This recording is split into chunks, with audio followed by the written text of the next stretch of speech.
Welcome to the Talent Show.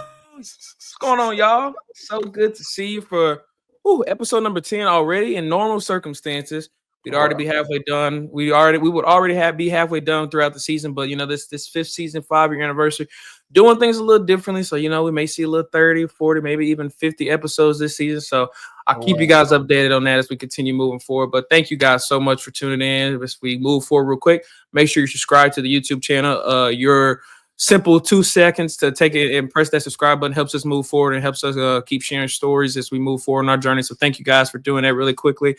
Look, man, this is before I introduce our guest, I'm just gonna say it forward. This is gonna be a super fun episode, a super informative, and overall probably gonna be one of the best conversations I've ever had in doing this. So put your seatbelt on and buckle up because it's gonna be fun. But without me yapping, let's introduce our main man, Will Z Tidwell. Woohoo!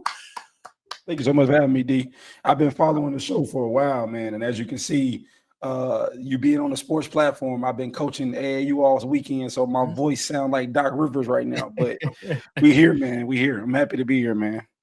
Man, I'm happy that you're here. This has been something everyone watching and listening we've kind of been trying to do for a long time, actually. It's just not been able to until this point, but grateful that we're even able to do it now. And there's going to be so many things as we talk about just Z in general, but also his journey, his story, and just all the informative knowledge that he has. So appreciate you for joining me, man. And before we move too forward, man, really quick, for people watching and listening that may not know a lot about you, just give a brief kind of introduction about who you are as a person, just maybe where you're from, what you do in your life now, and just some things you've been able to accomplish to get you where you are today. Yeah, man, like you said, my name is Will Z Tidwell, man. Born and raised here in Little Rock, the south end of Little Rock, Arkansas, man. Been here my whole life. And I grew up with my pops, man, being an entrepreneur, man, been on the same block for 50 years. And on that block, man, I think I saw so many things. I saw entrepreneurship, I saw community, I saw brotherhood, I saw shop talk, I saw mental health advocacy, not even knowing that's what I'm seeing. And I think being molded by those things helped me become who I am now. So when you see my content talking about business, entrepreneurship, mental health, I think a lot of that is where that stems from. It's how I was raised and what I was around. And so now what I really built a name on, man, was first community outreach. So we served 100,000 men, women, and children with programs for the youth, less fortunate, stuff like that. I think it's even how we connected is you just seeing me doing a lot of that work early on for like the first 10 years of my career. And I kind of pivoted from there. So now I'm more into the media side. I'm more into, like you said, content. I'm more into youth programs with the city of Little Rock and things of that nature. So more established now, right? More of a bigger brand where like I don't have to work so hard for what I do. But it all started for me grassroots, everything myself. Serving these kids, speaking for free, doing all of the things, and now I get paid to do what I love. And so, yeah, man, I got my hands on a little bit of everything from community outreach programs to still speaking to schools and programs. Like you said, helping brands build and grow, nonprofits build and grow, and just using my expertise and my passion to help other people, man. And that's all my goal ever been. What's going on, family? I hate to interrupt the video going on right now. Hope you guys are enjoying it, but I have to give a quick shout out to our very first sponsor, Shadrach's Coffee. Shadrach's is a coffee company that has been in the works for 17 years now, originally originated in the state of Arkansas, my home state, and now they have ventured to Tennessee and Oxford, Mississippi.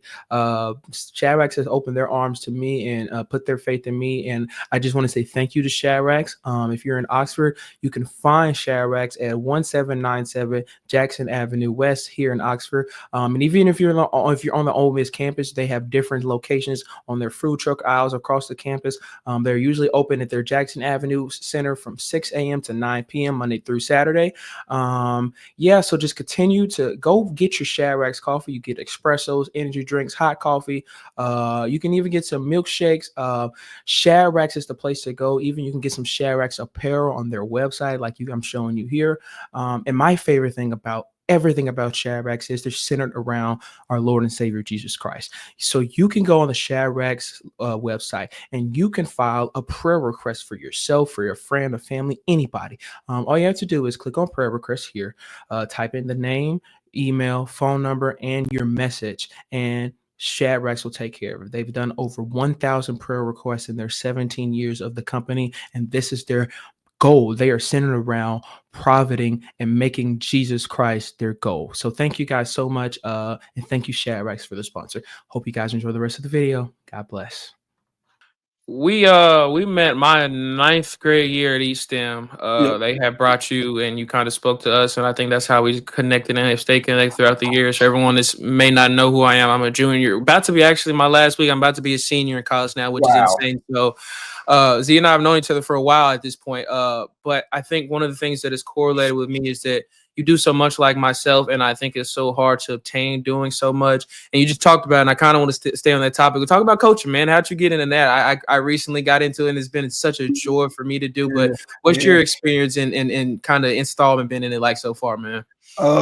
Man, it's a humbling experience, first of all, because it shows you don't know as much as you think you know. Yeah. Like you can know basketball, right? Yeah. Like some people don't know ball at all. Like you can't talk ball with them. But then we start coaching, and now I'm coaching like our top grassroots program in Arkansas, the Arkansas Hawks. So they expect us to compete. We supposed to win, right? Yeah. We playing against other people. We supposed to win. And so when you start being with some of the great coaches that I'm around, you start realizing, man, you got a long way to go. But also it's so rewarding because these kids, they teach you just as much about life, about basketball as you do them. Yeah. So I think the biggest thing that I've been able to pull from it is never stop learning and never stop growing. How I got into it is because obviously I hooped myself. But I made a lot of bad decisions, man, when I was in school that never let me truly show people how good of a player I was. Some people knew, but I never got to show it consistently on the court because I couldn't stay on the court because of either grades or just academic problems. And you remember back when Estem was around, when Estem was first starting, when we were in school, Estem didn't play. Yeah. If you had any academic or behavioral problems, you would get expelled. If you fought, you got expelled. Now it's a little different, right? They're a little more lenient because I think they're more public funded now. But back then, they didn't play. And so I just couldn't stay out of trouble, man. And so me being able to, with the opportunity to coach, it kind of felt like a second chance. It kind of felt like another chance to right my wrongs in so many ways. Not me so much trying to live my dreams to these kids, but just teach them everything that I know and hopefully make sure they don't make the same mistakes. Yeah. Like there are some great kids, and like I don't want them to not be able to show how talented they are. Yeah. Because they can't stay out of trouble. Because they can't stop making mistakes. And so I think it's a combination of things, man. But the main thing being, man, just trying to help these kids avoid some of them same mistakes and get the chance to show the world how amazing they are, because they are. And so that's really my goal, man, and how I got into it. And I love it. Yeah. I love that, man, because I found myself having a greater joy because it's cool to be able to teach people, certain things about the game, about basketball that maybe they didn't know, on how to, do this on the court and, how to be a leader in the locker room and et cetera, et cetera. But, teaching people life inside of being a part of that game of basketball, it's been so rewarding. For me growing up, people always tell me you're so mature, and I'm like, that's because I grew up around my grandparents, my great grandparents, my aunts, uncles. I was filled with knowledge at a young age, so being able to instill that same knowledge to other people is fulfilling for me, and I get that from coaching. I get that from doing this.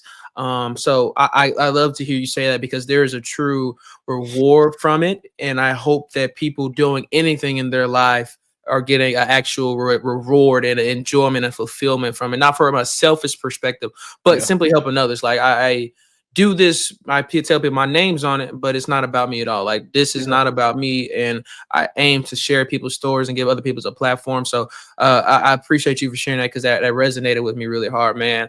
I want to go back, man.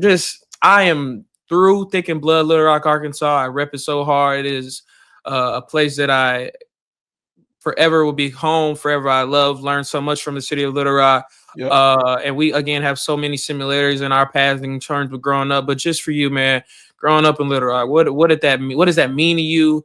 And what has Little Rock meant for your life so far up to this point? That's a great question. I think coming from Little Rock, man, it's taught me how to maneuver and move in the overall real world. Yeah. Because coming from where we're from, if you don't pay attention to your surroundings and you're not aware and you're not constantly trying to figure out who you are going to be in this world, you'll get lost.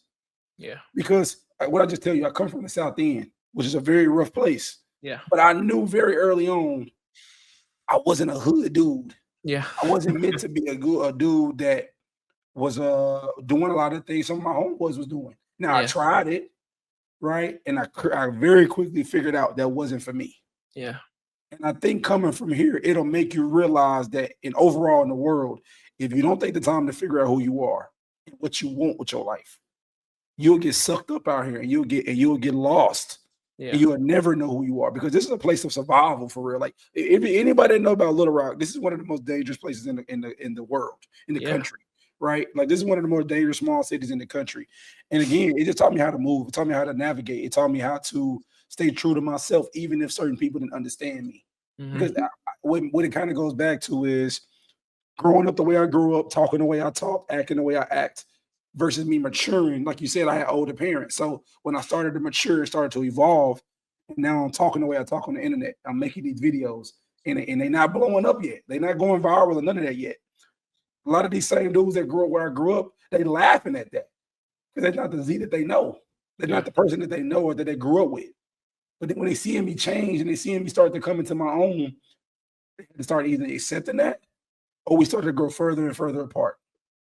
And from that, even though it was uncomfortable, even though I wanted to slip back into old habits just to fit in and to feel loved and accepted, one of the greatest decisions I ever made was to truly be myself. And so what Little Rock means to me is that it taught me how to be myself. It helped me discover who I really am. That I can be a dude that comes from the hood, but I don't have to be hood. I can be a dude that grew up around certain things, but that is not who I have to be. That I can be my intelligent, smart, amazing, well-spoken self, and not have to dim that light or go down to a certain level just to be loved by certain people and accepted by certain people. So that's what Little Rock means to me, because it helped me become who I am. And it's helping me continue to evolve into who I am. And I never shy away from who I am. And I never am ashamed to tell people where I'm from, because like it can get like that real quick, right? But I'm not ashamed anymore. I'm not trying to fit in anymore. I'm not going to lie about who I am and what I feel and what I think, because I want to be liked and accepted. And I think me being able to move that way throughout my career and through the business I do and anything, it's actually brought me way more blessings and opportunities than I ever could imagine, than I thought I had to do by being fake.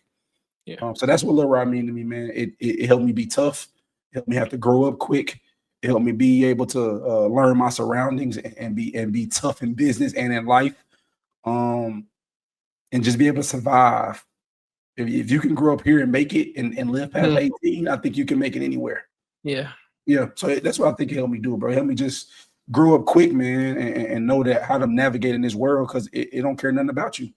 And so I think that's what Little Rock prepared me for, man. And it's home, and once you get past the bad stuff, it's actually a really close-knit, loving community. With some dope talent and dope people here that often get overlooked because most people have never heard of here.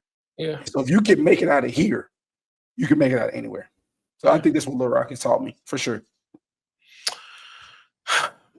This doesn't really correlate to what you just said, but for some reason you're talking and it brought in my mind. I want to ask you, for you doing what you do and everything that you do, running a business, helping the youth, coaching, being a mentor, et cetera, what have, if any, struggles have you faced simply because of the color of your skin?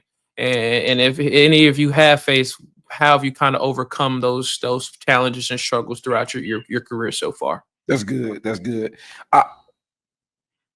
Because you start to understand this. It's a difference in running a business that feels like a hustle and running a business that's actually really making a change and being profitable. Because it's cool because my biggest thing, because one of the things I always preach in business is this: you never want to have to wake up every single day and hustle for every dollar. You want to build a business that has recurring income and contracts and things in place where every month, every week, every bi-weekly, these checks are coming in.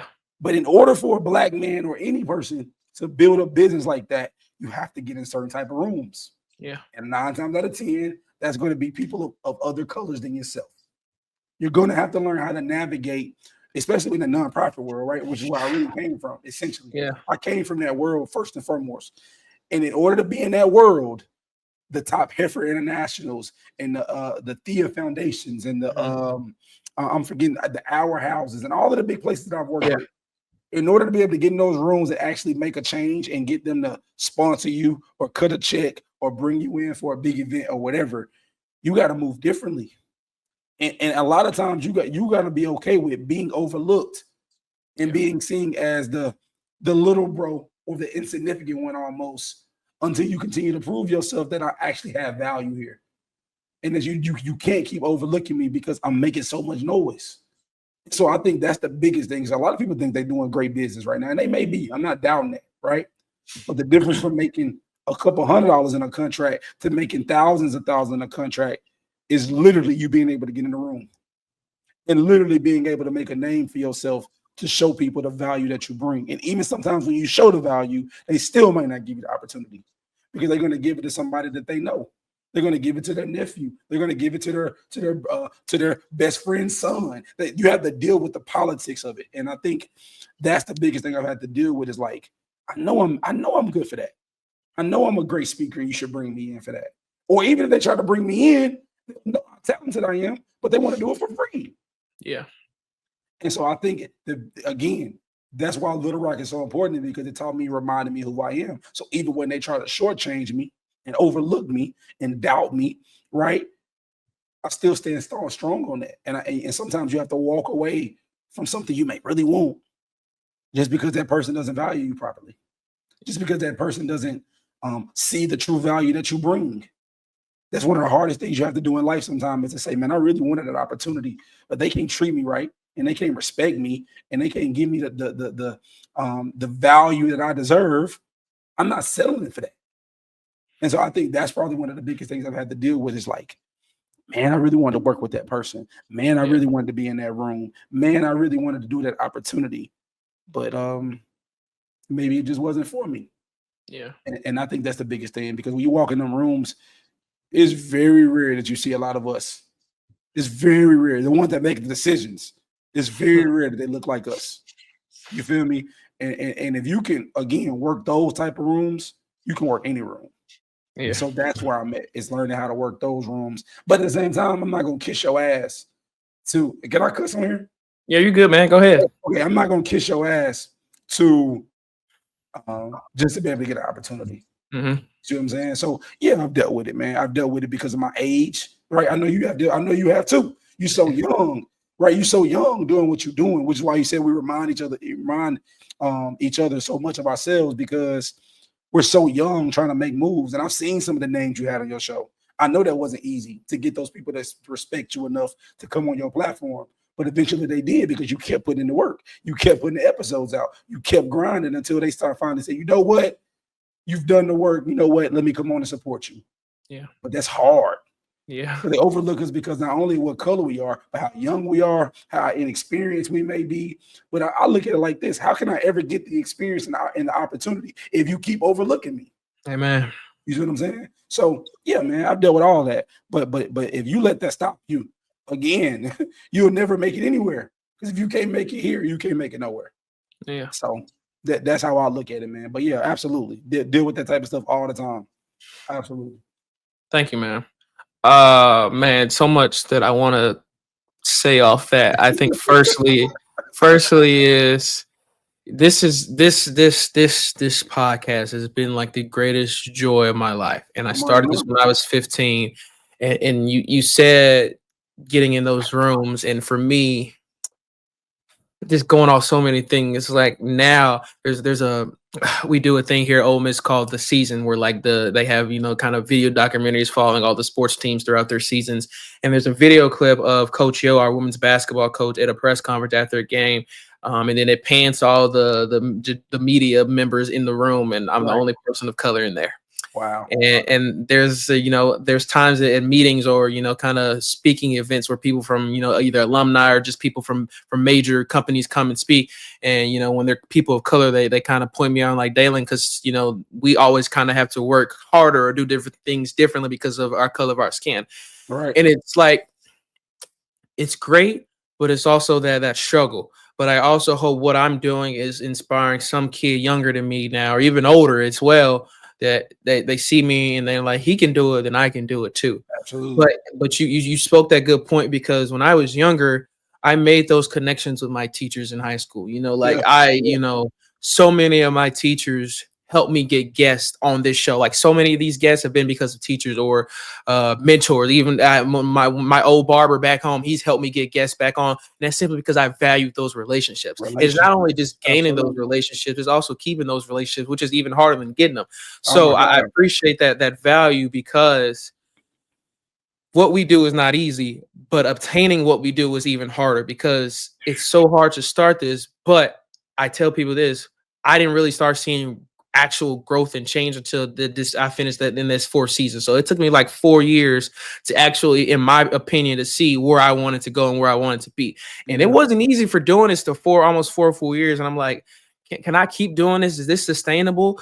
But I had to, because I knew what I wanted from the life and I knew what my impact was. Yeah. And so I appreciate you for saying that, man, because it's so deep. It's so authentic, but it's something I think that people in our day-to-day lives, we don't remember that. I think we get so caught up in life in general, work, kids, school, money, blah, blah, blah, whatever it is. We don't remember the value of what our life truly is. And my value is different from yours, and yours is different from everyone else's, but we all have a different value. We all have a talent from the man up above that we all need to utilize and maximize to the best of our ability. So thank you for sharing that, man. That's good, man. For sure. For sure.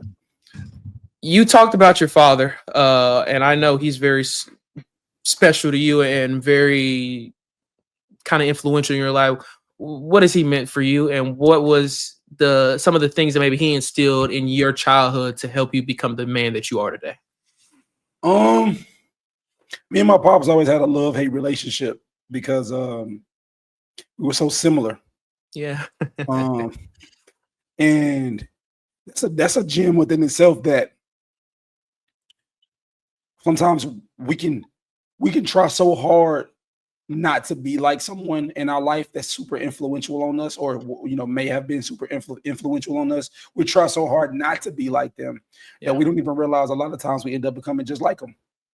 And that's what happened to me when I was a young kid. My dad was the center of my life, my favorite person in the world. And as I got older and I started to see some of his habits, not so much.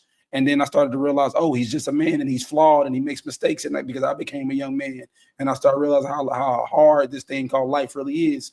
And that sometimes he didn't do it because he wanted to. He did it because he had to. He did it because it was the only option, or he did it because he was just imperfect. And so I think what drew us closer is I started to live my own life and just see how hard it was. And some of the things he instilled in me from a young age, like I remember just being a kid, bro, and it'll be summer vacation, and everybody else is like at summer camp or Boys and Girls Club or whatever. And he would wake me up at 6 a.m. on a Monday, after I played ball all weekend.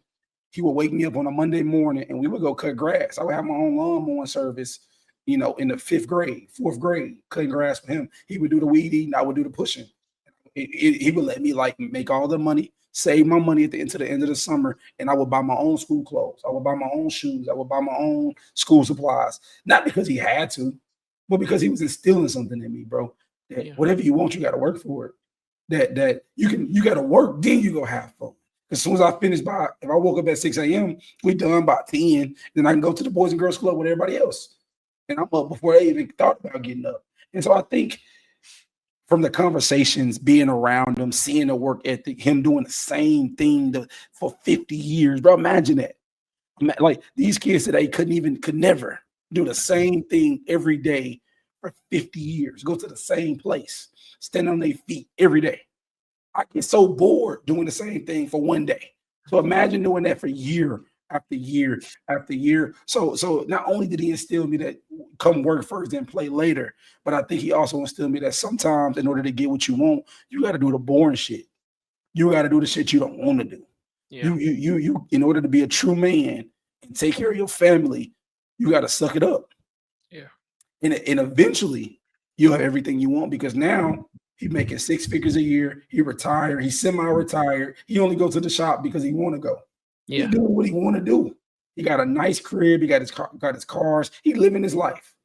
And so I think, if anything, bro, despite our differences, he's taught me that in order to be truly a man, in order to truly be able to live the life you want to live, you got to do the things you don't want. You got to do the things that suck. You got to do it even when you don't feel like. You got to do it even when you got every excuse in the world not to go. You got to do it even when he owns the barbershop, so he got to do it even when people walk out on him. They were supposed to be paying the booth rent, right? I've seen him go through so many stages, and he still showed up. He'll be in the bar. He'll go from having 6 people in the barbershop full, everybody in there working, till they walk out on him for whatever reason. And he still showed up. And he still did the work. He didn't make no excuses. And so, even though he a hard ass and a tough ass and an old school type of dude, he instilled something in me so special, because he showed me how to never give up. He showed me how to roll with the punches. Now, sometimes it can be a little toxic because he's a very non-emotional person. He doesn't show a lot of emotion, right? I can count on one hand how many times I've seen him cry. But which is why I struggle with it, because some people think I'm so nonchalant, but sometimes it's just that I just deal with adversity differently than most people. Instead of me crying and whining about it, I just figure out the solution and how to deal with it and move on. It might not be the most healthy way to deal with some things, and I know that, right? And I'm working on it, and I'm trying to be more vulnerable and more open, because that's what a real man is too. They can do those things. But at the same time, I'm not going to spend so much time whining about what's happened to me or complain about what I'm going through, that I don't still handle my business. And so I think that's what he's instilled in me, bro. It's like, handle your business. You can cry about it later. But at the same time, I also learned from myself and what not to do from him, that it's also okay to cry. It's also okay to be vulnerable. It's also okay to show emotion, which is part of the reason him and my mom are separated now, because he struggled with that. And so, man, I learned a lot from what not to do from him, but also I learned a great deal of just how great of a man he was, and he is, rather. And so, yeah, man, I hope that answered the question, because he taught me a lot of lessons. And again, we had a very complex relationship, but yeah, for sure. Yeah, that's again so relatable. My mom and I growing up had that love-hate relationship. Just because we were so alike. And I thank God for college, because that distance has made us closer than ever. Absolutely. But Absolutely. her actions in her life have instilled in me to what I aspire to do in life, and how hard my work ethic is, and why I want to be so successful, because I've seen her single mom with this kid by her on her own, kind of struggling at points from different jobs, still pushing and still going and still figuring it out. And that made me want to just still push and still figure it out and still do it. But it's also real that you said at the beginning that you try so hard sometimes not to become someone that you kind of watch and inspire and live your life around, but you end up kind of becoming that person. Absolutely. Without even knowing it, bro. Without even knowing it. And sometimes it take another person to point it out and say, because I remember my girl said it, she said it, you just like your daddy. Yeah. And I got so upset, because I'm like, no, I'm not. She said, look how you acting. You just like him. And as much as it hurt me, it also made me realize how much I needed to change some things, but also embrace some things. Yeah. It's not gonna take another person calling you out on it to make you realize you need to grow and how you need to change. But sometimes, are we receptive to it? This other half of it. So that's a great. It's so good you said that. I didn't mean to interrupt you, but yeah. No, you're good, man. I wanted to ask you this before I even asked you about your dad, but I kind of slid my mind. But if you were talking to somebody that's aiming to aiming to be entrepreneur, they're kind of getting their feet wet. They're like, hey, I have this idea, blah blah blah, or maybe they've started and they're trying to figure out the keys. What would you want to tell them in terms of finding that navigation throughout their career to elevate themselves, but as well stick with the passion that they have in terms of doing whatever it is they're doing in their entrepreneurship? That's a great question. My formula has always been to monetize your passions, because I think if you're trying to monetize something, it's just like a quick get rich thing, or something. Oh, but this is the balance between monetizing your passions. Monetize what you love, but also monetize what other people need. Yeah. Those two worlds have to meet. It can't all be about, oh, I want to start this business because I like this. And it's just because you have to ask yourself, is it just a hobby, or is it something that can actually be profitable? You dig what I'm saying? Because if you can make the two worlds meet, where it's like, I'm passionate about this and I love this, and people also need it, now you cooking. Because, prime example, I love to do community work, right? That's how you met me. I love to do community work. Oh, you met me speaking, but you also knew about my community work. Yeah. I love to do that work, but I didn't make a lot of money from that. Yeah. Because I knew people needed it, but I didn't know how to monetize it. Yeah. Right? Or I love to speak. I love to speak, but I didn't know how to make people need it. I didn't know how to monetize that yet.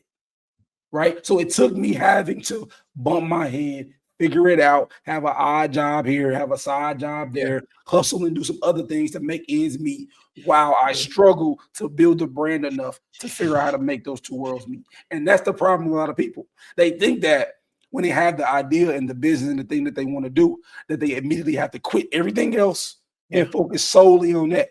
But you still got to remember, you got to live. You don't forget, don't even mention if you got kids. Right? Or expenses to take care of that really need to be taken care of. You might not be able to afford to drop everything and just focus on your brand alone. You might have to go get a night job. You might have to do some Uber. You might have to get a bartending job. Right? That's what it looks like in real life to chase your dreams. Because if you go listen to these internet people, and all I'm doing is telling you to quit your 9 to 5 because you deserve to be happy, but you also deserve to be able to pay your bills. Yeah. You also deserve to be able to put food on your table. And sometimes, in order to truly build the brand and build your business, you got to put your pride aside. You can't be prideful and say, oh, I want to work for myself full time and try to stunt for people like you doing that when you struggling. One of the most stressful things to do is to try to build a business when you have no income coming in, or the income is scarce. That is one of the most depressing things to do. Which is why I always preach, have solidified income in a brand. Have contracts in place where you know I'm making X amount of dollars a month.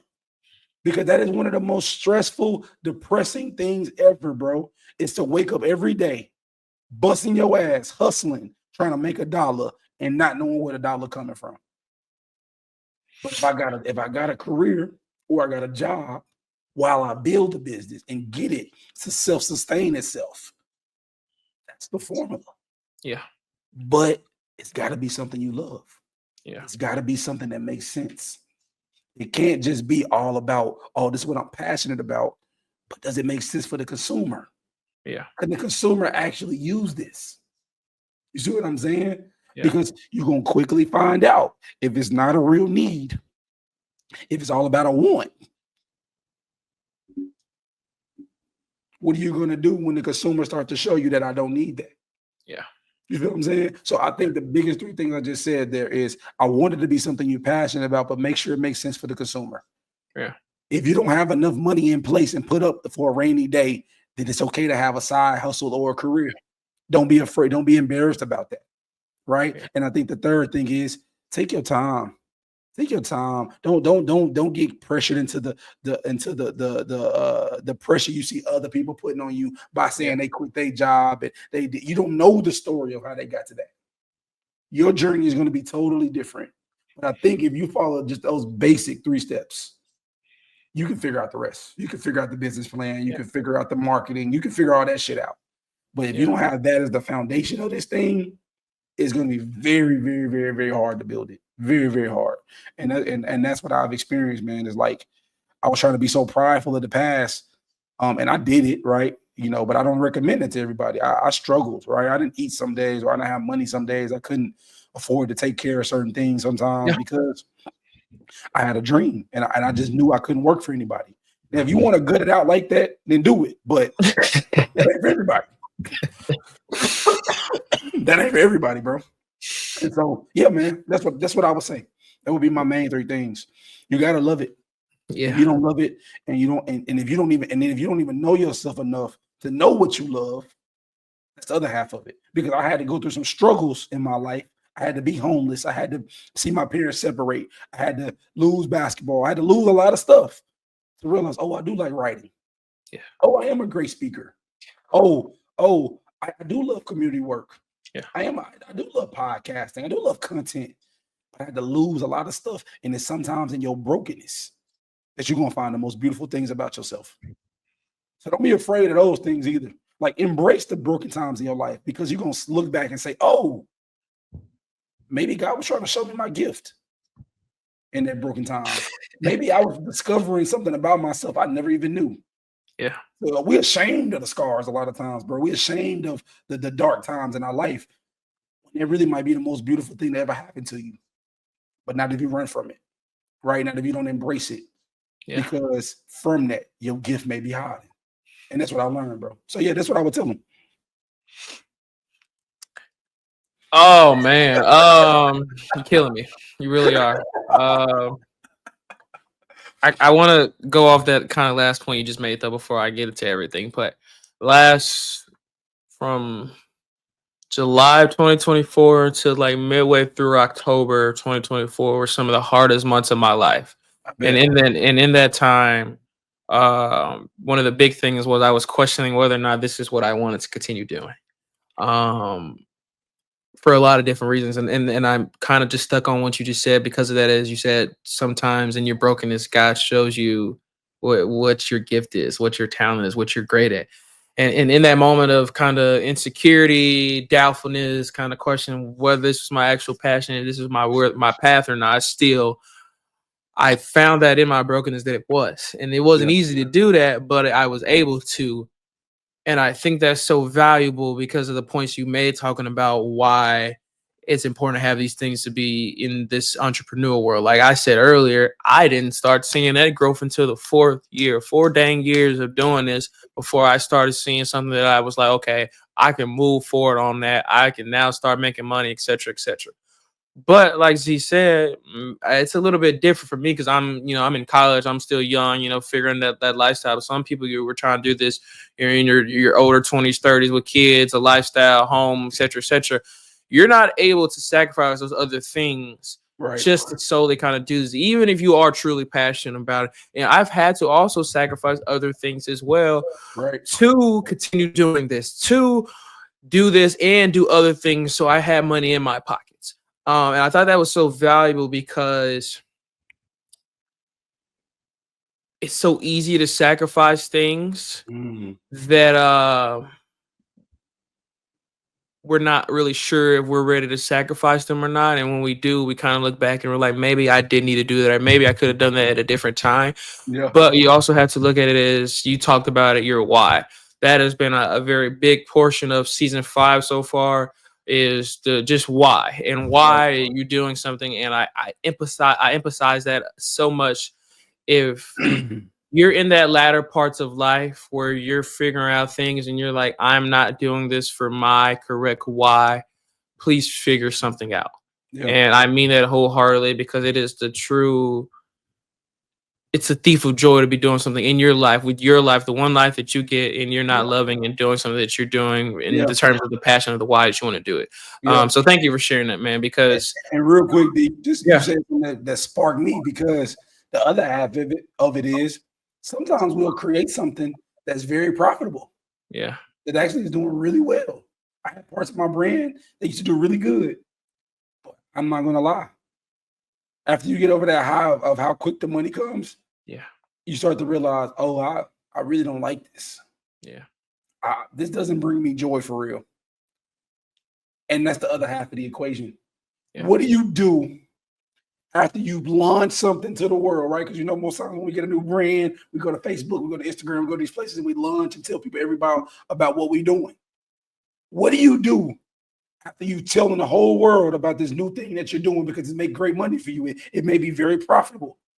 But then as soon as you start to really get into it and you're doing it every day, you start to realize, I don't like that as much as I thought I did.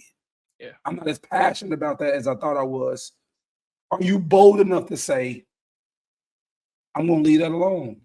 And I don't care what other people have to say. I don't care that people are going to judge me because they think I quit something. I'd rather them judge me for putting it down than be miserable every day trying to keep up a facade for people. And that's what a lot of people do. They get stuck in something because it's profitable or because it makes them a lot of money. And those are sometimes the most miserable people. And that's the other half of it. That's why I said you got to love it. And you got to be comfortable with who you are. Yeah. Enough to say, I'll walk away from this, even though it's doing me good money. Because are you happy? Yeah. Because if you're not happy, if you spend more time on the business because it's profitable, yeah, it's profitable, but you can't even spend the money. What's the point? Yeah. You feel me? And so that's the other half of it, man. Yeah, it may be doing you a great deal, but you're miserable. Yeah. You can't even spend the money you're making. You can't even enjoy the fruits of the labor because you put in so much labor just to keep the brand up. That's a miserable way to live. So that's the other half of that, man. I forgot. You just kind of made me think of it as you were talking, man. Again, I didn't mean to interrupt you. No, you're good, man. I promise. I don't even know if I've ever shared this on camera or audio throughout the 5 years of me doing this, but I know I've shared it with people that have kind of people that have asked. But like, so the reason I do what I do, and I say that in terms of the interviews, and instead of, because when I first started this during COVID, the initial project was talking strictly sports. You know, the Knicks just beat the Celtics, blah, blah, blah, blah, blah, blah. Jalen Brunson had this amount of points, blah, blah, blah. I was going to do like a little sports talk show, et cetera, et cetera. But I kind of sat down and deciphered what was my true impact. And when I was young, man, I would always tell myself that God put me on earth to help other people.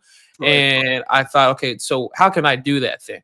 And I was able to sit down and think, okay, well, maybe we could share some stories with people in the sports world, and have them come on and share their stories, their life advice, their wisdom, you know, et cetera, et cetera. Then it kind of blossomed, you know, over season 4 to people a little bit outside of sports, et cetera, et cetera. But we talk about that. I said the why as well. I think it's so important to understand your gift. And for me, it was easy because I was able to do that at a young age, but everyone may not understand or know their gift until they're 35. And that's okay. That's real. But it's also big why you have patience. Somebody also asked me a few episodes ago, what advice would I give to someone wanting to kind of do what I do and be in the sports media, where I'm like, patience, patience, patience. Everything is not gone my way. Everything is not where I want it to be yet, but I'm still here and I'm still blessed and I still got this and I'm still moving forward. And I still am 20 years old, 21 next month. I'm on my 5th season of this when I started when I was 15, which is insane. And I still got the patience to know my greater gift is coming at some point in my life. So patience is key, but as well, that why. So if anybody's listening to this and they're tired of us rambling about this topic, if you take anything, please take patience and why. So thank you, Z, for that.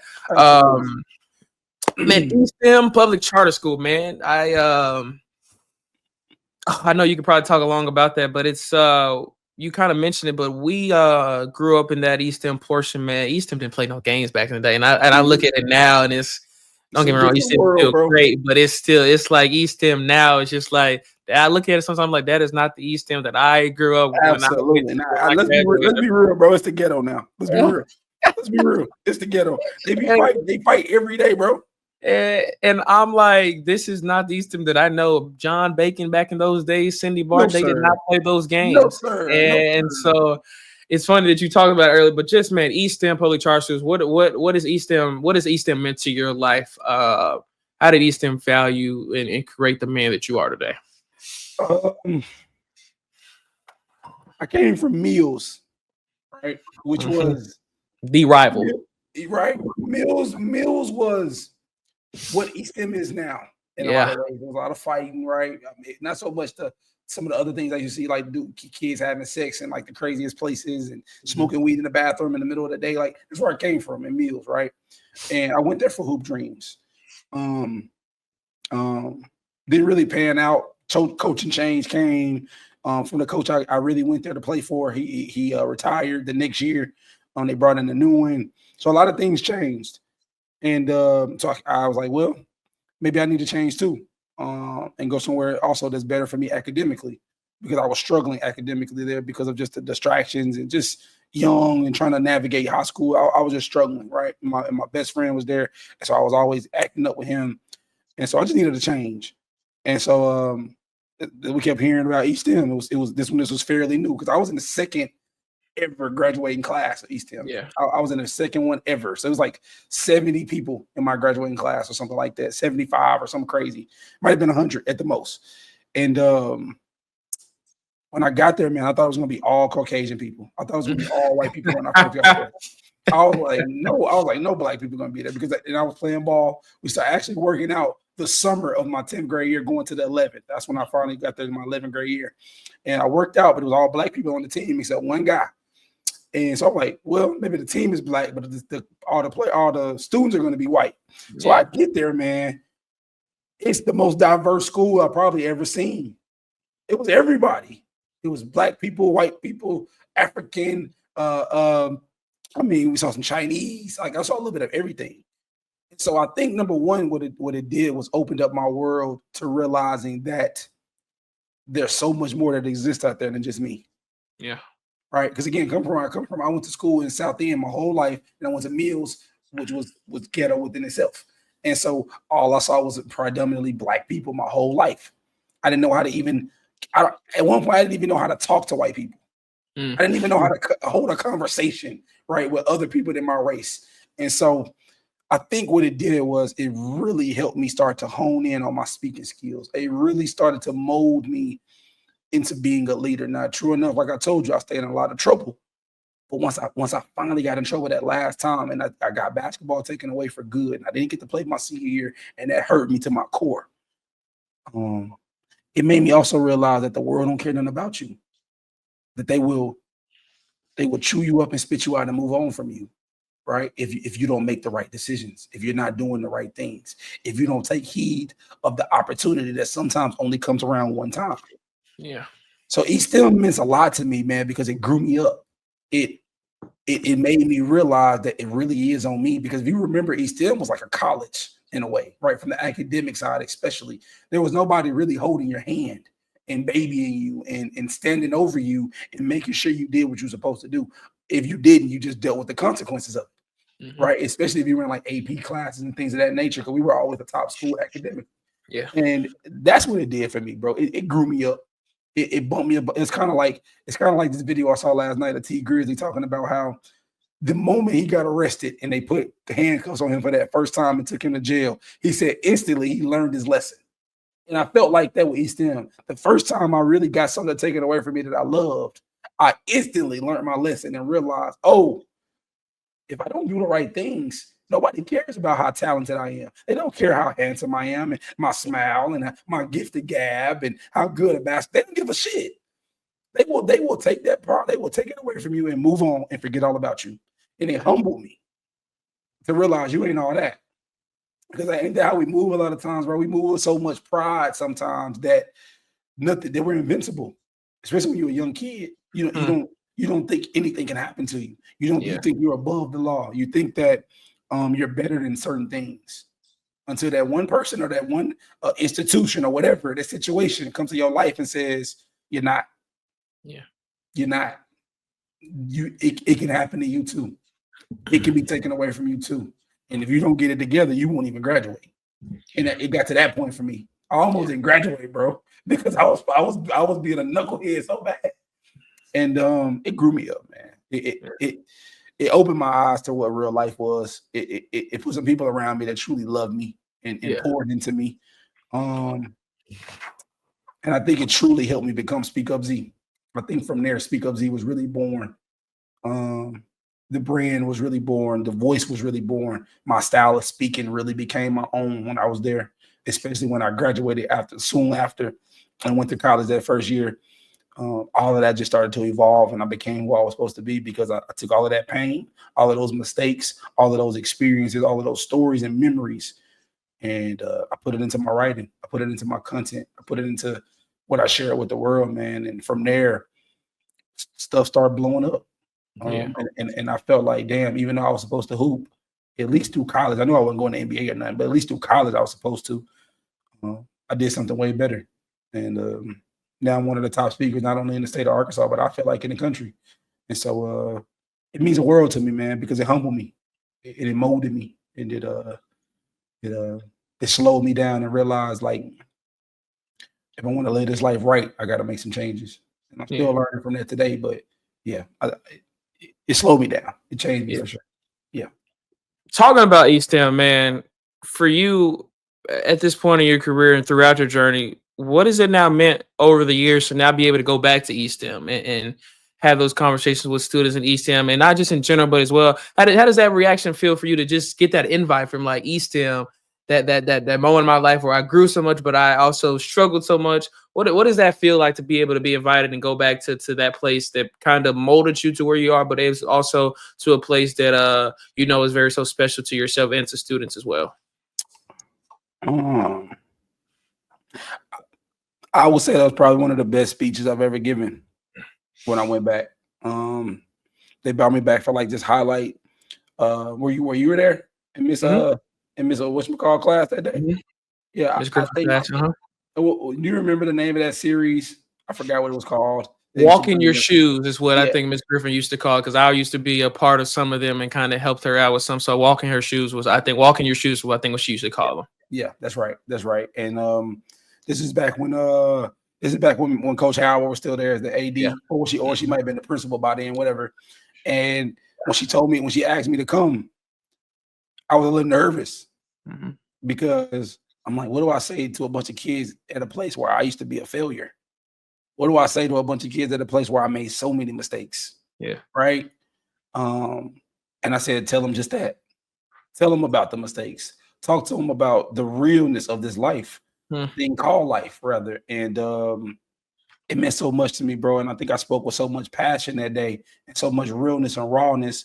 So many people were so receptive to it, including yourself. I feel like, right? I feel like you're one of the people that DM me after that show, after I finished that day, and just kind of let me know how you felt about it, and some of the parts that may have stuck out to you guys. But I think to this day, that's probably one of the better speeches I've ever given. Because when I was writing and preparing, I just wanted to be real and raw and transparent, and not come in like this perfect goody two shoes that got it all figured out. I didn't want to come in that way because I didn't want to confuse y'all. Yeah. And then y'all grow up and realize, oh, life is nothing like what he said. Yeah. You know what I'm saying? And so it meant a lot, bro. And it meant a lot to me to do well that day when I came, because I just wanted to be myself. I just wanted to be myself, and I wanted to be honest. I didn't want you guys to ever think that I was lying to y'all or just trying to put on a facade.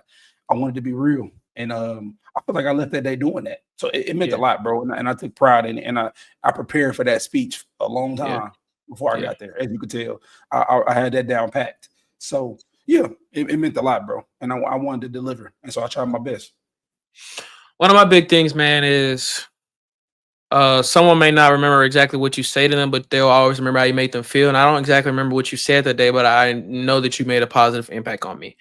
And I think what is also so big in terms of what you talked about today and exactly what you just said is just being real and authentic. Whenever people ask me to speak, if I et cetera, I give it to them real. I'm not this 4.0 student. It's all been sunshine and rainbows, and I've been nothing but perfect and blah blah. Heck no. And it's come to that point where I think that I've grown in terms of this and the other kind of sports shows that I'm a part of, that people kind of look at me in that eye, and I'm like, no, like I'm a human being, and at the end of the day, you make mistakes, I make mistakes, I'll make mistakes. And it's so real for me to always put that real out there, because people look at me, and I even feel from my perspective in terms of people, my peers in college, people younger than me, even older than me, like, this dude is doing so good at his age. He must be killing every aspect of every part of life. And I'm like, no, like I'm genuinely still trying to figure this all out. And what was so much of a struggle coming into college is, like I said earlier, when I was in high school growing up, people always say you're so mature and you're so ahead of the game, blah, blah, blah. So when I got here, I was like, oh, this is about to be a breeze. College and growing up adults is about to be a smooth for me, because I had these older people in my corner all the time that were telling me all this knowledge and, giving me all the platforms and the keys. So when I got here, I was going to prepare. Different world.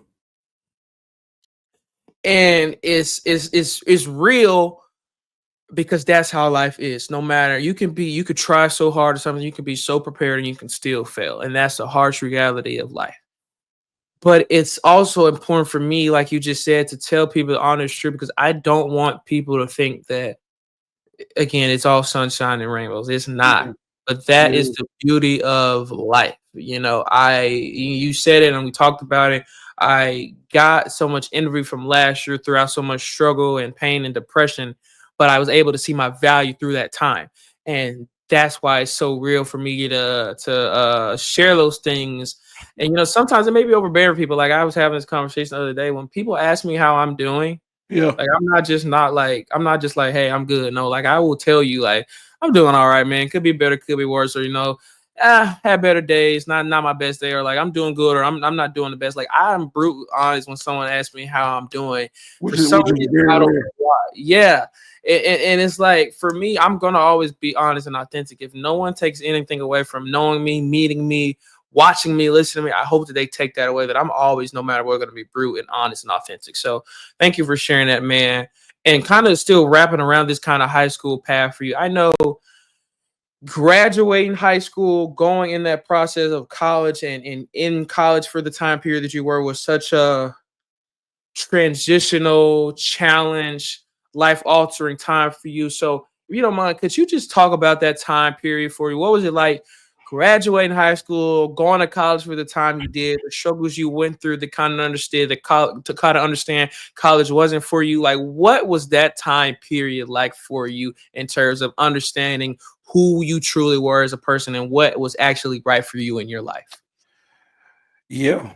I remember, I think one of the most embarrassing things in the world at the time, anyway, right? When you in it, right, is like I said, this is back when Estem was elite. So this is the first time I ever saw somebody get a 5.0. I didn't even Uh-huh. know that. I didn't even know this existed.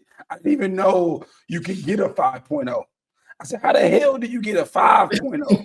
I said, I thought all A's was the highest you could go, but if you Uh-huh. had AB classes, the Yep. A was even higher, right? Yeah. So I saw some of the top people in our class get 5.0s and Mhm. 4.8s, and they're going to this college and they're studying this. And then when they called my name that day, bro, I actually didn't go to college right off the back. I actually skipped a year. And so when they said my name, they just said my name. They didn't say he's going to this school and Mhm. the average. They didn't say any of that. I was just happy to graduate. Yeah. And so that was very not embarrassing, but kind of embarrassing in a way. Yeah. I felt the way, right? As a kid, as a young teenager. I took the gap year. I tried barber college first because my dad was a barber, like I told Mhm. you. Quickly found out that was not for me. That was some of the most boring shit I've ever done in my life. Mhm. And I feel like to be a barber, you have to be an artist. You have to have a Mhm. certain vision for how you want the cut to look. And that's just not my gift. And that Yeah. just wasn't for me. And again, it goes back to understanding what do you love. If you Yeah. don't do it to make other people happy. Don't do that. Right. And so I tried to preach, I tried to live what I was preaching. And so I decided to go to college. I still didn't honestly know what I wanted to do. I thought, well, I like to write, I love to speak. So maybe I'll do like English. It was so much reading, bro. I said, hell no, this is over with. I'm not doing that. Hell no. And so I switched my major to Oh, business. man. And then I realized in business, it was so much math. I said, hell no, no, I can't do this, man. But the breaking point for me that really taught me about identity and how much other people do stuff to make other people happy. If I can be brutally honest, I remember, man, me and my homeboys, we in the car, man. This back when I was smoking weed every day like a chimney. And we were in the car. We all smoking. I'm supposed to be in class somewhere, right? I'm skipping class. And we in the car just smoking and chilling, finna go get some food or something. And somehow we got on the topic of like what we all were majoring in. It's like 5 of us in the car, big car. And we're going around the car, kind of just telling what we majoring in, what we want to do. And I guarantee, I BS you not, bro. 4 out of the 5 people in the car couldn't even tell me what they majored in or what they wanted to do with it. They said half of them were telling me, "Man, I only came to college so my mom would get off my back. I only came to college because I didn't know what else to do. I only came to college because I was at home bored, right? Whatever." Right. And these dudes are coming from other places in the country. They weren't just Yeah. all from Arkansas. One of my homeboys from Chicago. This one from Memphis. Right. This one from here, whatever. And it hit me like a ton of bricks that A lot of people on this campus are probably only here to make somebody else happy, or because they're so lost, they thought this was their only alternative. Imagine how many people go every day doing something that they don't even like. Yeah. Because they're afraid of really leaning into what they like, or going on such a journey to figure out what they like, and trying and experimenting with enough things to find out what they like. Now, there's nothing wrong with college, right? If that's your path. But it's okay to also get a taste of college and be brutally honest with yourself and say, maybe this is not for me. Yeah. And in my opinion, if you're not a teacher, a doctor, an architect, an engineer, like you said, sports journalism, something along those lines where you gotta have this in order to do it, it may not be for you. And that's okay. But I think the biggest thing it taught me is I'm not going to conform my life to somebody else's wants for me to make them happy. Because at the end of the day, when we do that, bro, it only makes us so miserable. Yeah, your parents are happy because they got something to brag about that you in college, but you miserable every day. Yeah. Yeah, you saying you in college and it sounds good and it sounds fancy, but you're not even happy doing it. You don't even know what you're doing in the college. At this point, you're just wasting money. You're in debt, and you know, and Trump already told you you're gonna pay it back. So what are you doing? Yeah. And so I think that transition, man, for me was really about identity and about identifying who I am, what I love, and what I wanted to do in my life. And again, in those bumping my head, in those making mistakes, my gift started to become clearer and clearer. But in order to do that, I had to go taste some things I didn't like first. I kind of always compare it to this. This is what I always say. This is one of my favorite analogies that I use. And this is a video that actually went viral too. I was at a school talking about how, you remember like at Sam's and Costco? Mm-hmm. You remember how on Sundays they used to have the samples Yeah. around the freezers, right? Yeah. Of new things they wanted us to try, right? Yeah. It might be fish, it might be pasta, it might be fish sticks, it might be some new juice, whatever, right? The point of that sample was not just to give away free food, just to give it away. The point of it was to make you say, damn, that is really good. Where's the big bag on this aisle so I can get it and buy it and take it home? And that helps their sales. It's the same thing with your dreams and your goals. You got to be willing to walk around and taste things, try college, try a business, try a trade school, try barber school, try working with your family business, right? You got to try being a tax accountant. You got to try these things and say, this is either really good or this is fucking terrible. And being okay with spitting it out and throwing it away, or embracing it and saying, I want more of that. I want to try, I want to taste a bigger portion of that to see if I truly love it. And that's how you got to look at your dreams and your goals. That's how you figure out who you are. Is being willing enough to not be embarrassed by tasting things and saying, I hated that, or man, I love that. And that, I think, is what that journey you talking about taught me. It's okay to taste as many things as you want, and don't be embarrassed by what is disgusting to you, because your taste buds are different from somebody else's. Yeah. You feel what I'm saying? And I think that's what somebody out there that's lost right now and questioning their journey may need to hear. Man, keep tasting. You've only tasted 3 things, and you talking about you don't know what you want to do. You're like, you ain't tasted enough. It's 100 things out there for you to taste, right? And so I think that's what I would say that journey taught me the most. It's just about identity and trying as many things as I needed to until I figured out what I loved. Yeah. Have there been any, and if so, who have they been in terms of, and I say this like maybe inspirations, mentors across your lifetime? And I mean, that could be like a athlete that maybe you just love watching their work ethic, or maybe love listening to how they spoke, or, maybe just, again, a mentor, someone work closely with you, or someone just maybe from afar that you kind of watched and saw maybe how they ran their entrepreneurial business. You kind of wanted to see how they do their things, and you watch how they did their things to kind of instill it in your business. Have there been any people like that in your life? And if so, who have been maybe a few of those people in your life? Absolutely. Somebody that's not very tangible, somebody that's not like necessarily in my everyday life, but like felt like a big brother mentor from afar, was some old head now by the name of Les Brown. I think he really helped me figure out my style of speaking. I used to listen to him every day in college. Like, I would be up all night, bro. And the SGA office, man. I used to just burn both ends of the stick, man.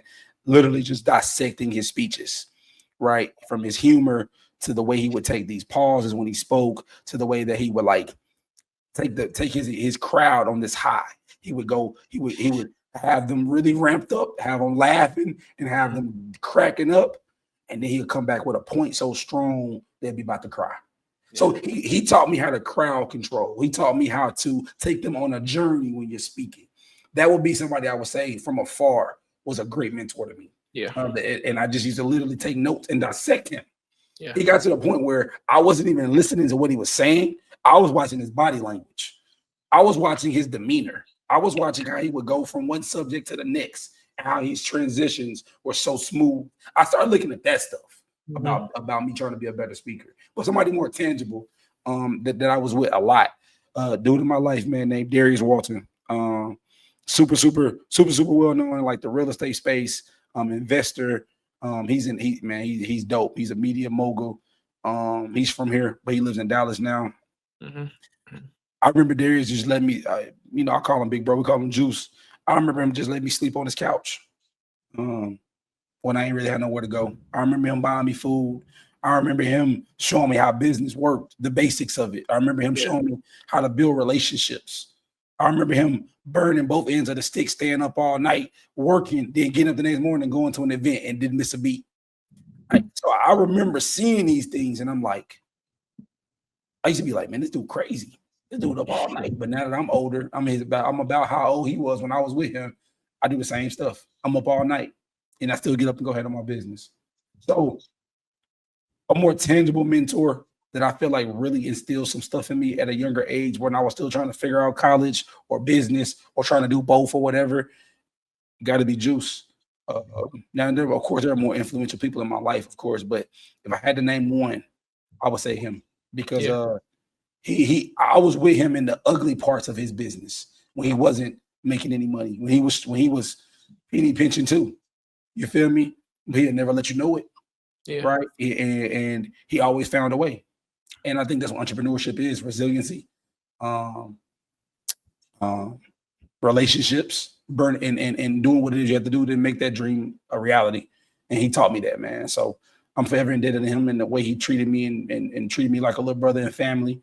And he part of the reason I got this fire and this charm that I got today. I learned it from him. So yeah, I say he a super big influence for me, man.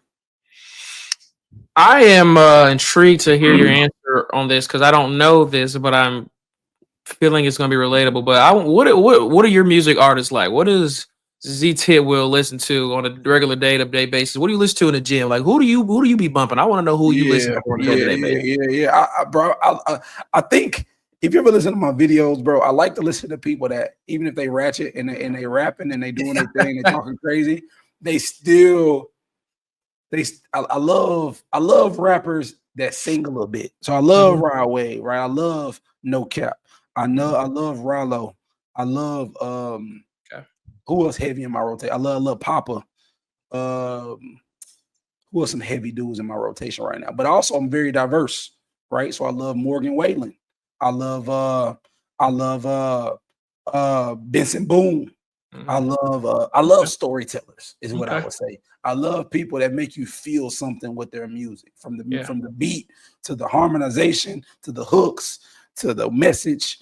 Even if it ain't saying nothing deep per se, I still love the wordplay. I love people that make me think. I've been listening to a new group called, not new, but new to me, called the Monophonics. They cold. I just love good music, bro. Good music that make you feel something.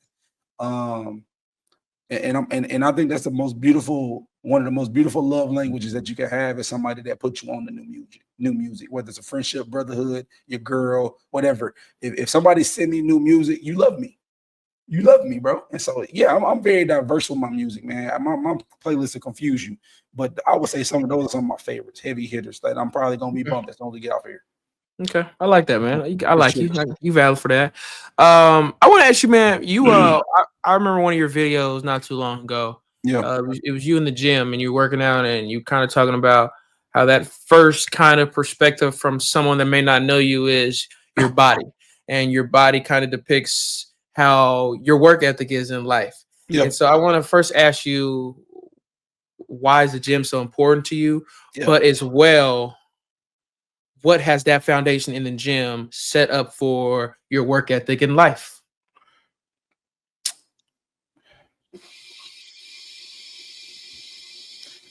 It's so easy. It's so easy for us as humans to find a distraction that might not be the healthiest for us, Yeah. right? All of us got a vice. All of us got a vice, right? Whether it's smoking, whether it's drinking, whether it's gambling, whether it's sports betting, everybody got a vice. But the gym was a way for me to find a more healthier vice. It's a way for me to, when I'm in there, bro, my mind is clear. When I'm in there, bro, I'm in the moment. Yeah. Nothing else matters. Whatever frustrations and anger I may have, or whatever I'm dealing with, it's gone for a little while. And I can take it out on those weights. I can take it out on the court. If I go do a basketball workout, I can take it out on my run, right? And just kind of forget about it. So if anything, it's a peace of mind for me, bro. It's a way for me to feel better about whatever it is I'm dealing with. And the clarity and the way it makes your body feel is second to none. I speak better when I work out first, right? Or if I worked out recently, I coach better. I think better. I'm quicker on my feet. I react better. Yeah, man. I think the biggest thing is the clarity it brings. Because think about it. If I'm able to get all of that out of me in that workout, both physically and mentally, I have no choice but to be sharp when I go speak, or when I go to this business meeting, or when I'm finna coach these kids. I'm sharp. I'm on my business. And so for me, bro, it's a mental fortitude. It's a different type of peace that it brings to me, and a different type of clarity it brings to me. Yeah. To help me be my best self. And what you said about that video was so cool, because don't get me wrong, there are a lot of overweight people that are successful. I'm not Yeah. a super skinny dude. I've lost a lot of weight recently, but I'm not skinny. But there are a lot of people that are successful that are overweight, that are obese, and some more than others that are morbidly obese. But the real point of that was, like, that mentor told me that if somebody's morbidly obese, it's very rare that they are successful. And if they are, that's a rare gem. But if they're not, how can you tell me anything about business? How can you tell me anything about how to run my life when you're struggling to take care of your own life? You only have control over food. You don't even have control over moving your body when you have a choice to do that. How can you tell me about self-control or discipline or a lot of the things it takes in order to be successful at business and at life? And when they told me to me like that, I said, it sounded a little harsh, but that's real too, though. Right? Are you gonna go listen to a trainer that's overweight? Probably not. Yeah. Right? It kind of had that concept. So when they told us something like that, man, and my homeboy asked me that question, like you talking about on the video, about like, what has my journey taught me so far and why I take it so seriously, is it because when I walk in a room, not only do I want you to hear my message, but I want you to feel my energy. I want you to see that, oh, he has his life not perfect, but in order. He take care of his business. Yeah. I want you to feel that from me. And I think it just makes the message that much stronger. So if anything, it gives me social proof that I'm not just talking about it, I'm doing it. I think so. Yeah, man, that's why it's so important to me. I know all of your work is not tainted towards the younger generation, but you Right. do so much in terms of the youth, whether that's just speaking, giving them opportunity to work for your car detailing, opportunities, helping giving food out to the young people, or allowing them to help and work out in those environments, giving it out to other people. Right. Why has that always been so important for you? Why has that always kind of been a more focal point of your work in terms of the youth and kind of giving back and helping them and putting your words of wisdom into the youth and what you do in your work? Well, like we talked about earlier, man, a lot of the most beautiful things come from the most broken times in our life. And a lot of people don't know this. I don't talk about it a lot anymore, especially lately in my writings in the later years, because I feel like beating the same story is kind of exhausting. And also, I think when you grow and evolve from certain parts of your life, it's okay to let the past be the past. But a lot of people don't know this. I was homeless for a lot at one point in my life. So the passion to take care of other homeless people came from that, knowing how bad it felt. Right? Sometimes your passion can stem from your pain. And the reason you're so passionate about wanting to help a person is because when they're in a similar situation that you may have been in, you remember that was a terrible feeling. You remember that they must be lonely. That must be heavy what they dealing with, because you were dealing with the same thing, right? That's why oftentimes the best healers are often the ones that go through the most shit, because they can heal you in such a way and speak to the most painful parts of you, because they've been through the exact same thing. They know what it takes to heal that, because they had to do it for themselves or somebody else had to do it for them, right? And so that's what it is, bro. It's me remembering, man, I know how bad that felt, so let me help them, right? Or people thinking that because I had two parents that my household was just peaceful. I probably dealt with the most shit from having two parents that most people deal with from having one. Now, am I comparing my journey to somebody that only had a single parent? No, I'm not. I'm not saying that. I know some people that would kill to have their dad, even though it was rough for me and mine, right? But my dad at times was a horrible man.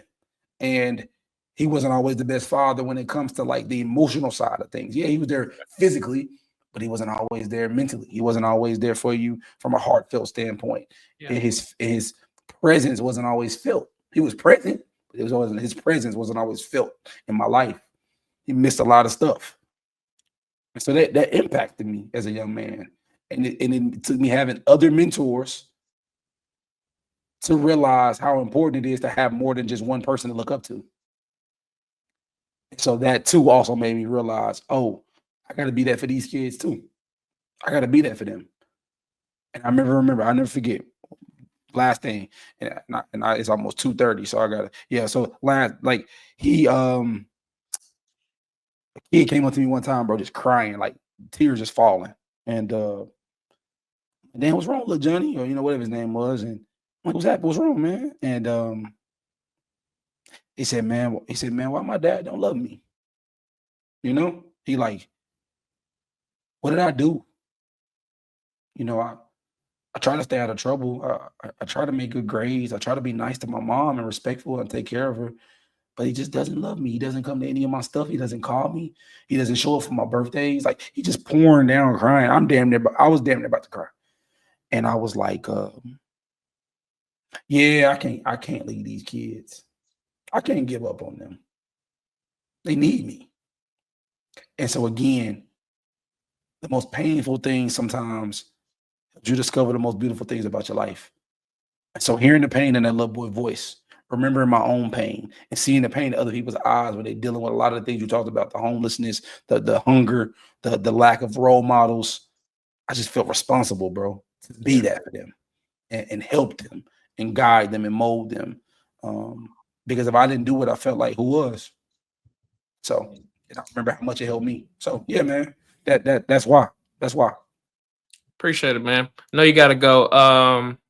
This was fun, and I hope that this is always my goal, but I hope someone watching or listening literally is taking some notes or is taking some portion of this and just applying it to their life, applying it to someone else's life, et cetera, et cetera. So thank you, man. This has been a work in so many years for us to be able to sit down finally and do this. So I'm grateful we were able to do it. I enjoyed it. I learned so much. I related to so much. I laughed. I kind of sad and sorrow and some of the things you said, but I appreciate you so much for taking some time out, sitting with me and doing this for me, man. I appreciate you having me, D. And now it's time for you to come on my show, man. We're gonna make you do it. Absolutely, man. Just let me know, man. Appreciate you, sir. man. Yes, Take care. Take care, boss. Thank you guys so much for tuning in again. Subscribe, leave a like and comment as well. All love to you guys. God bless. Take care. Yep.